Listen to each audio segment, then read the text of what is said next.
All right, let's talk about vocal mixing.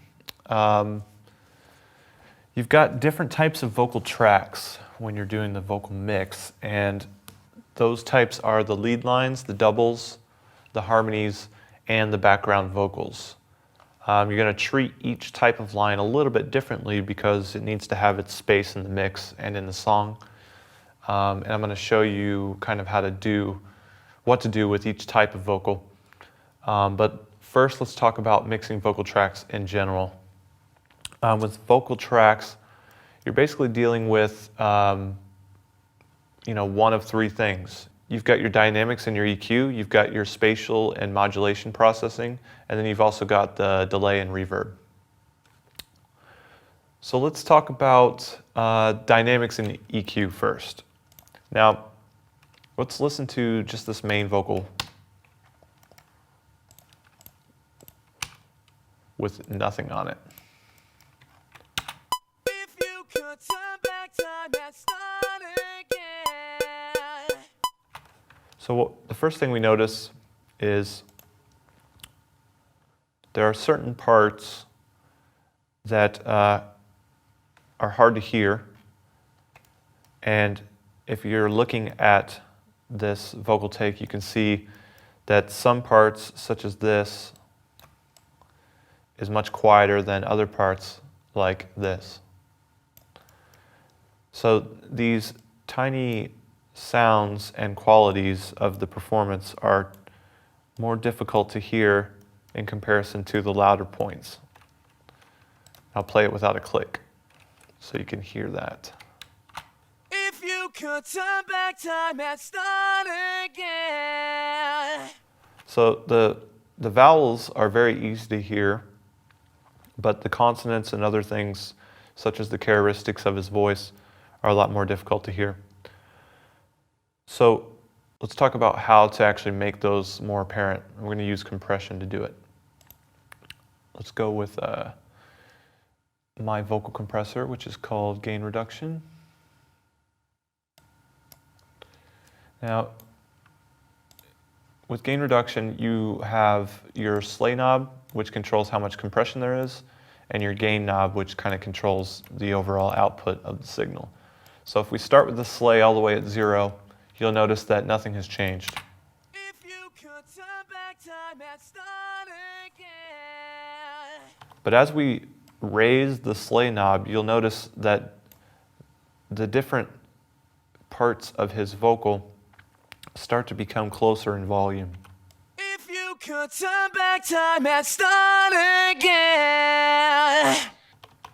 If you could turn back time and start again. If you could turn back time and start again. Now, I personally love the way it sounds when it's all the way compressed, and that's kind of what my work tends to sound like too, especially for vocals. So the first step that I usually do with vocals is the compression stage, and I usually use gain reduction to do it. Now, if I notice that there's certain qualities in his voice that tend to stick out in certain registers, I might use a multiband compressor in front of the compressor. And the reason for this is you can think of this as a dynamic EQ. It's going to turn down the low mids or raise the low mids based on what is happening in his performance. So if I look at this performance with my multiband compressor, we can kind of see what's going on. If you could turn back time and start again. So if you're looking at these little meters here next to each band, you can see that there's quite a lot of energy in this mid-range band here, which makes sense because the human voice kind of hovers around this area frequency-wise.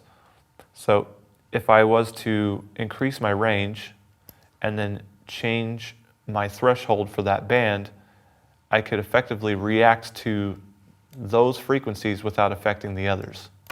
If you could turn back time and start again. I actually think that there's a little bit too much of that band or those frequencies in his take. And so I'm going to actually flatten it a little bit with this, with the overall threshold of all the different bands. If you could turn back time and start again. So before, If you could turn back time. after. If you could turn back time and. So then we would compress that with gain reduction.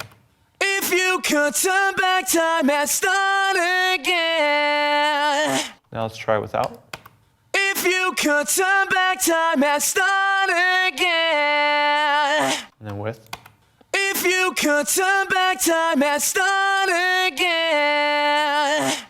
Sounds pretty good. The next thing that you would want to do is work with your EQ. I like to EQ after compression, but you can certainly do it before. I would recommend just experimenting with all of it because there's different strengths than doing it before and after. It just depends on your taste.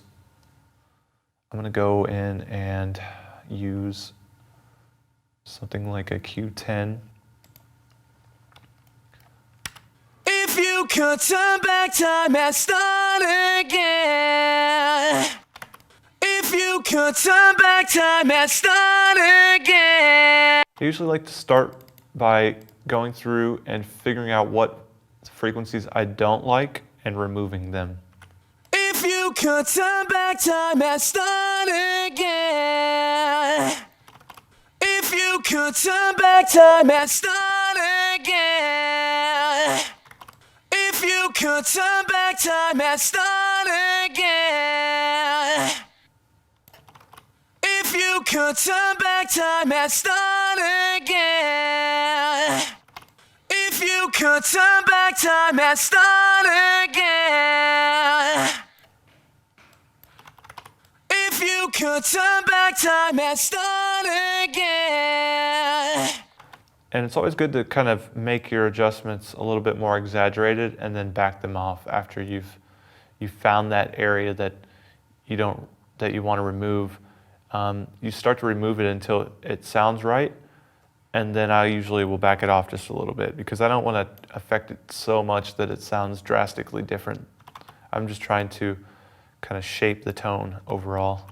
If you could turn back time and start again.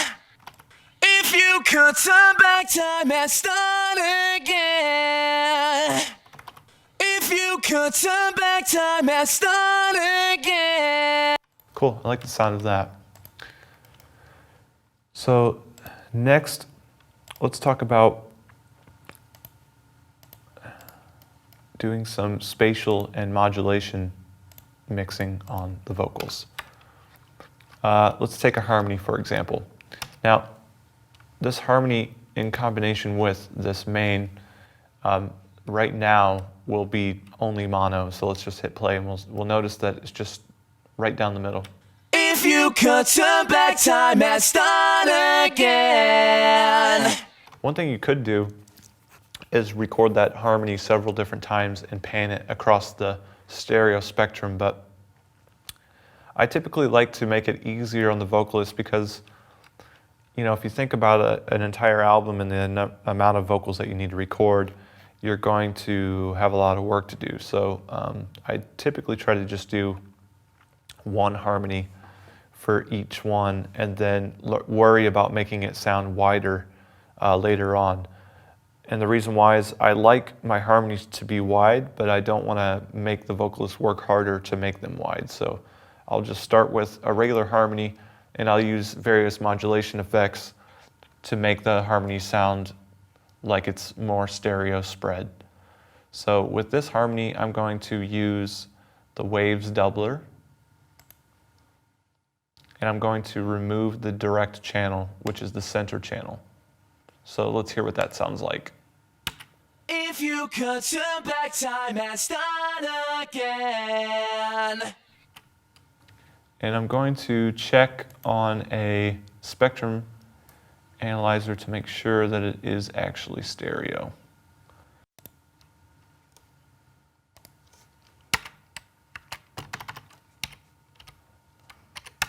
If you could turn back time and start again. Okay, so we can see on the spectrum analyzer that it is very wide. If we turn off doubler, it should be mono. If you could turn back time and then turn it on. If you could turn back time and So now we've widened our harmony. Let's compare it with the original, which is center. If you could turn back time and start again. Yeah, so that really helps spread that harmony out and makes the vocals sound nice and fat. And we also have these doubles, which are panned left and right. So we've done our spatial mixing of our doubles just by virtue of having two of them and panning them into two separate channels. So it sounds like this. If you could turn back time and start again. And then adding the harmony. If you could turn back time and start again. Now, I have another harmony here, and I also want it to be wide, but I don't want to use the same method of widening because it could create a little bit more of a conflict, and it'll be harder to hear the differences in the various layers of the vocals. So I'm going to use something different on that harmony to make it stand out. Something I like to use is called AVOX Duo, and you really don't have to change any of the settings, just open it up and right off the bat it sounds cool. If you could turn back time and So without it, if you could turn back time and with it. if you could turn back time and Now combine that with the other harmony and you get this. if you could turn back time and start again. Now what's really cool about this is when we start to mix these in and blend them, it'll be a lot easier to hear all the different layers, and they'll spread across the stereo spectrum, which really allows us to kind of get a nice blend of all of our various production layers that we've added in there. The last thing that we work with in general with mixing vocals is delay and reverb. Now, with the main take, I'm going to actually leave that one alone because I want that there for clarity. I'm using that take to tell the listener, this is what the vocalist's voice sounds like, this is what the vocalist is saying, and here are the melodies. The other tracks are just used to support that and make the voice sound bigger than it really is. Now, in order to make the vocals have a lot more space and depth, we're going to use some delay and reverb on the doubles. So I'm going to start with just a delay. I like using the mono delay in Cubase. It's pretty much the most basic delay plugin that you can have. If you could turn back time, if you could turn back time, if you could turn Since this part is very staccato on the beat and has quarter notes, there's not a good spot to use. I mean, you could use the eighth notes, but then it's going to be too fast. You can use the half notes, but it's too slow. If you could turn back time, And if you use the quarter notes, it just overlaps each word. if you could turn back time. So on this, I'm going to actually use a dotted quarter note. If you could turn back time. What that does is it creates a little bit of a contrast in the timing and also allows a little bit more of an interesting delay pattern to form underneath of the vocals. And we're going to use a pretty low mix because we don't want it to be too loud. Just add a little bit of layer of delay in there. I'm also setting the high and low filter to be cutting out S's and creating and removing some of the low end of the vocals because I don't want those to be in my delay signal. If you could turn back time and start again. Cool, I like that. Now I'm going to do the same thing for the other double. If you could turn back time and start again. And then instead of having two reverbs on the doubles, I'm going to just add a little bit of a reverb on the main take here. And typically I would like to do the reverb on the double just so I have that one track that's unaffected and super clear. But since we have two doubles, I don't really want to have two reverbs, so I'm just going to use one reverb on the main take. I'm going to just go with a really basic setting of a 3-second decay. I've lowered my filters because I don't want a ton of low end. If I raise this, I know I'm going to get a lot more low end in the reverb. I want it to be just more basically treble, which is this knob, but we don't want to have too much of a hiss, so we're hovering around 15. The pre-delay is how long it waits before it starts to reverb. Typically, if you're putting it on a main take, you probably want to have a little bit of space so there's some clarity in the vocals. I'm going to go with like 90. And then I've got my mix fairly low because the reverb will be, as an insert, extremely powerful.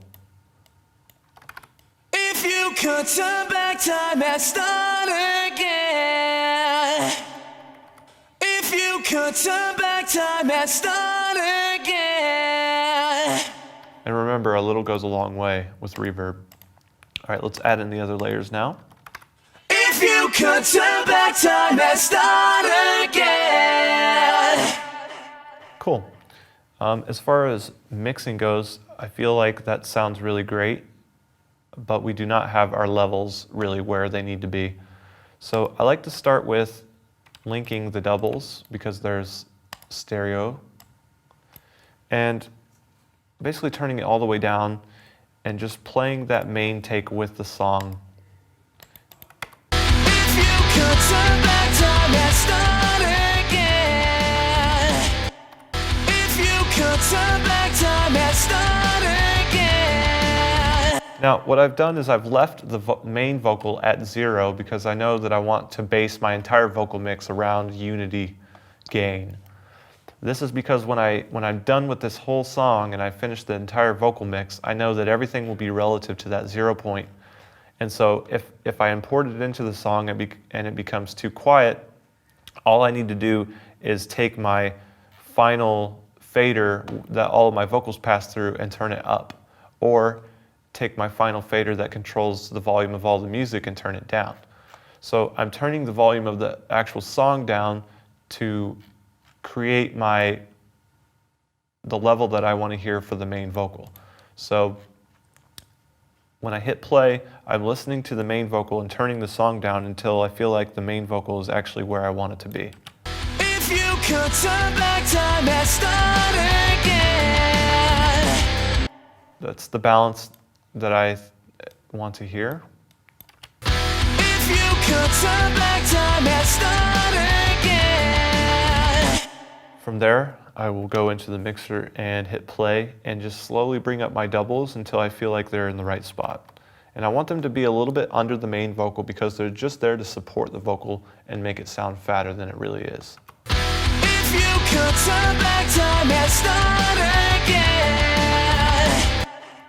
If you could turn back time and start again. So I like that. Next, I'm going to bring in the next harmony. Same concept, just turn it up until it feels like it's in the right spot. If you could turn back time and start again. If you could turn back time and start again. And the last harmony. If you could turn back time and start again. Cool, I'm happy with that. And that's pretty much how you mix a vocal layer or a set of vocal layers for a vocal part. If you could turn back time and start again.